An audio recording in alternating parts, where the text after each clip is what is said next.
नाजरीन, TCN broadcast के साथ मैं हूं आपकी मेज़बान शाबिंदा फरजीन। नाजरीन, 6 और 7 मई की दरमियानी रात एक ऐसी होलनाक शब बन गई जो शायद जनूबी एशिया की तारीख में हमेशा याद रखी जाएगी।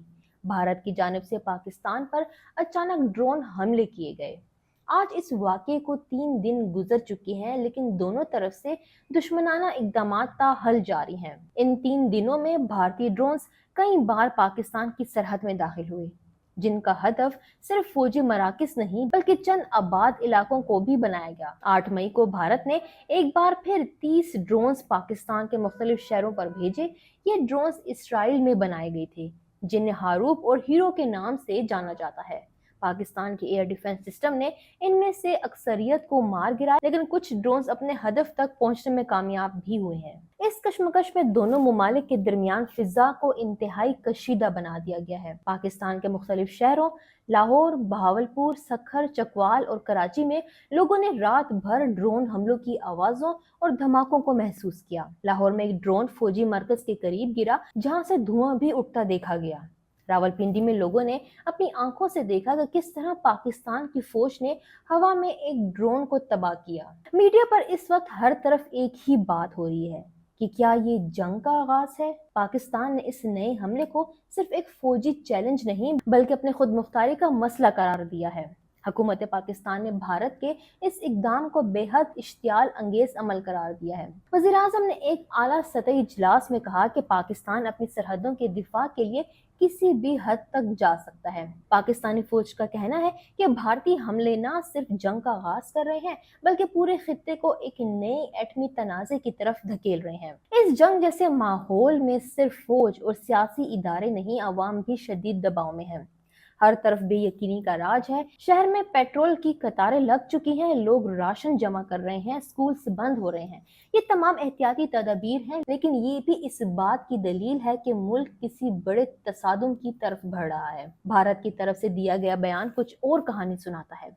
उनका कहना है कि इन ड्रोन हमलों का मकसद पाकिस्तान में मौजूद दहशतगर्द ढांचे को खत्म करना था। भारत ने ऑपरेशन सिंदूर के नाम से इस मुहिम का आगाज किया। राफेल जेट्स ने स्कालिप मिसाइल्स और हैमर बम्स का भी इस्तेमाल किया। इसका ये भी दावा है कि बहावलपुर और मुरीदकी में मौजूद जैश मोहम्मद और लश्कर तैयबा के कैंप्स को निशाना बनाया गया। पाकिस्तान ने इन दावों को सख्ती से रद्द कर दिया है और इन सब को बैनुल-अक़वामी कावानीन की खिलाफ वर्जी करार दिया है। नाज़रीन, अब सवाल उठता है कि ये सब एक मंसूबा बंद तसादुम का हिस्सा था या कोई फॉल्स फ्लैग ऑपरेशन चलाया गया। दुनिया भर के तज्जियाकार इस वक्त जनूबी एशिया के इस तनाव को लेकर फिक्रमंद है। चीन, तुर्की और रूस ने दोनों ममालिक से तहम्मुल इख्तियार करने की अपील की है। अमेरिका ने भी दो रुखे बयानात दिए हैं। एक तरफ वो भारत के हक दिफा को तस्लीम करता है तो दूसरी तरफ वो पाकिस्तान पर होने वाले इश्तियाल अंगेज हमले पर भी अफसोस का इजहार करता है।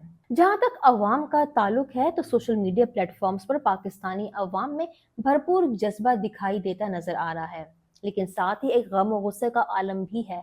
लोग पूछ रहे हैं कि क्या हम एक बार फिर जंग की दहलीज पर आ खड़े हुए हैं? क्या हम इस बार फिर सिफारतकारी को एक तरफ रखकर हथियारों की जुबान बोलने लगे हैं? इस पूरी सूरत हाल में एक और पहलू सामने आता है, नफ्सियाती जंग। भारत और पाकिस्तान दोनों तरफ के मीडिया इस वक्त बयानों और नुक्ते नजर को काबू में रख रहे हैं। सोशल मीडिया कैंपेन्स, वीडियोस, मुख्तसर क्लिप्स, फौजी वाकयात की लीक फुटेजेस, ये सब चीजें आम लोगों के जहन पर असर डाल रही हैं। और जब आवाम का जज्बा गुस्से में बदल जाए तो सियासतदान इसे ईंधन बनाकर अपनी पॉलिसियों को जवाब फराहम करते हैं। नाज़रीन, पाकिस्तान की तरफ से अब तक जवाबी कार्रवाई का कोई बड़ा सरकारी ऑपरेशन सामने नहीं आया, लेकिन फौजी जराये का कहना है कि दिफाई पोजीशन से हमला आवर पोजीशन की तरफ जाने की तैयारी की जा रही है। कमांड सतह की मशकें हो रही हैं। एटमी असासों को भी अलर्ट लेवल पर लाया गया है। ये तमाम पेशरफ्त इस बात का इशारा देती हैं कि अगर हालात काबू में ना आए तो अगले चंद दिनों में हम एक और सर्जिकल या फिजाई तसादुम देख सकते हैं। मगर नाज़रीन, सबसे अहम सवाल ये है कि क्या हम इस जंग के लिए तैयार हैं? और सबसे अहम सवाल, क्या हमें इस जंग की जरूरत है या नहीं? ये वक्त है कि जनूबी एशिया की क़यादत अपने ज़ाती फ़ायदे, सियासी एजेंडे और इंतकाम के जज्बे से बालातर होकर सोचे। हर जंग का अंजाम सिर्फ तबाही होता है। अफगानिस्तान, इराक, शाम और यमन के मनाजिर हमें याद दिलाते हैं कि जंगों का कोई असल फातेह नहीं होता, सिर्फ लाशें गिरती हैं और आंसुओं की बारिश होती है।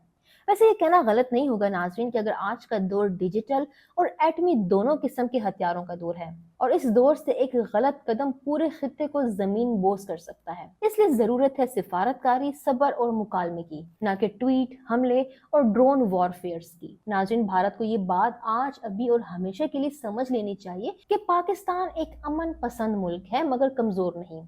हमने हमेशा खित्ते में इस्तेकाम, मुकालमे और बामी एहतराम की बात की, लेकिन अगर कोई हमारी अमन की ख्वाहिश को बुज़दिली समझे तो ये उसकी भूल है, हमारी नहीं। भारत ने जिस रास्ते का इंतखाब किया है वो तबाही का रास्ता है, और अगर वो ये समझता है कि पाकिस्तान दब जाएगा तो उसे हमारी तारीख के हर सफ़े को दोबारा पढ़ने की जरूरत है। नाज़रीन, इस मौजूदा कशीदा सूरत हाल पर आप अपनी क्या राय रखते हैं? क्या आपको लगता है कि पाकिस्तान और भारत को जंग की तरफ जाना चाहिए या मुकालमे से ही इस मसले का हल निकालना चाहिए? अपनी कीमती राय से हमें नीचे कमेंट्स में आगाह कीजिए और इस वीडियो को लाइक और शेयर करना ना भूलें। हमें फॉलो करें सोशल मीडिया पर और विजिट करें हमारी वेबसाइट गाँव न्यूज, हर लम्हा हर खबर आपके साथ। देखते रहिए गाँव न्यूज, न्यूज दैट मैटर्स।